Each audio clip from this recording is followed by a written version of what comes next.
Hi, C. Peterson here. As promised, a few quicker videos to get you through some things that all of us as actors do. Today, we're going to talk about monologues.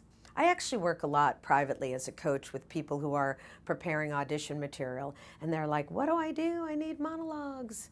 I'm like, yeah, you need a bunch of them. So just a few tips today about monologues. The first thing I have to tell you is this.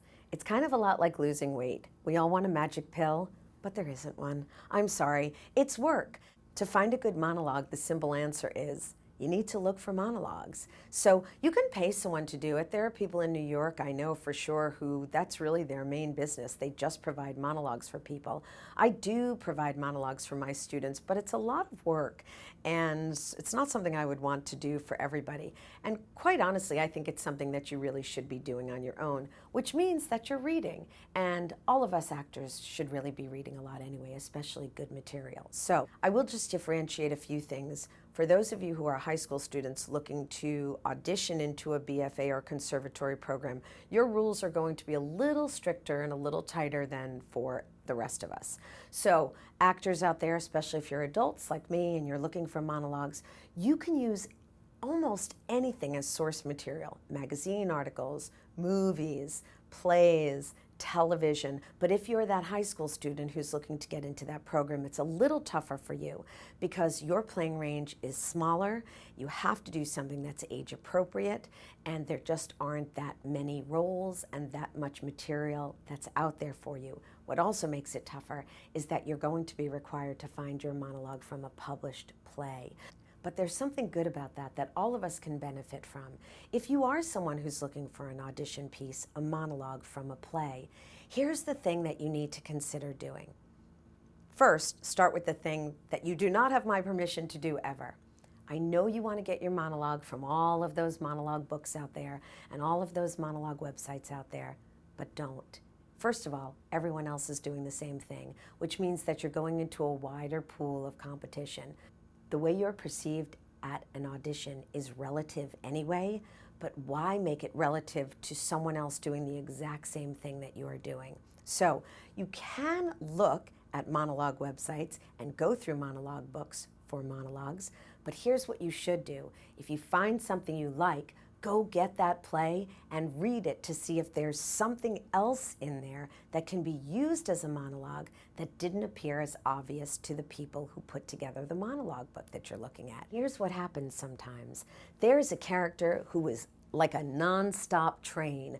I have something to say to you, and I am going to say it no matter what you say to interrupt me or interject, or all the other characters interjecting. So I start talking about something, things happen, and then I go on as if nothing else ever happened. That monologue may go over the course of 2 or 3 different pages, but it's still a monologue.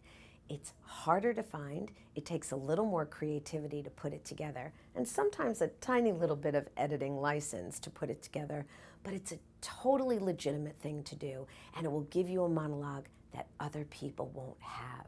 The other thing is looking for monologues in one-act plays. A lot of people don't look there, but there's some beautiful monologues in one-act plays, and there are great collections of one-act plays out there. So instead of getting a collection of monologues, buy a book that's a collection of one-act plays. They have lots of them, and then you'll be exposing yourself to new material, learning about new playwrights out there, maybe finding a great scene study piece for you and your scene partner, if you have one, and if not, go get one, why not?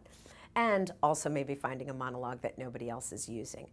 And here's the key about what you're looking for when you go through all of those books or websites or magazine articles or anything else that you're surfing through to find yourself a monologue. You are looking for a character in an emotionally charged state who wants something from the other person, in my case, she, is talking to.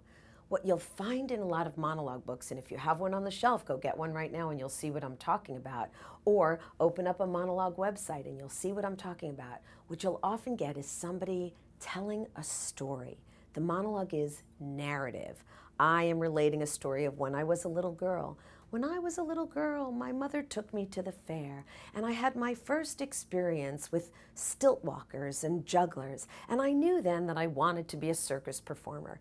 Great. When you're in a scene as an actor, you have somebody to work off of as you're doing that piece on stage.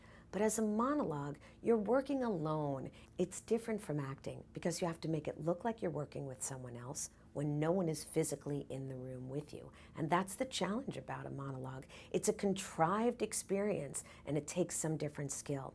So you want to want something from the other person. Go back to the video I did about objectives, or even the one that I just did about how to approach a cold read, where I talked about relationship and having an intention that you want when you play the scene.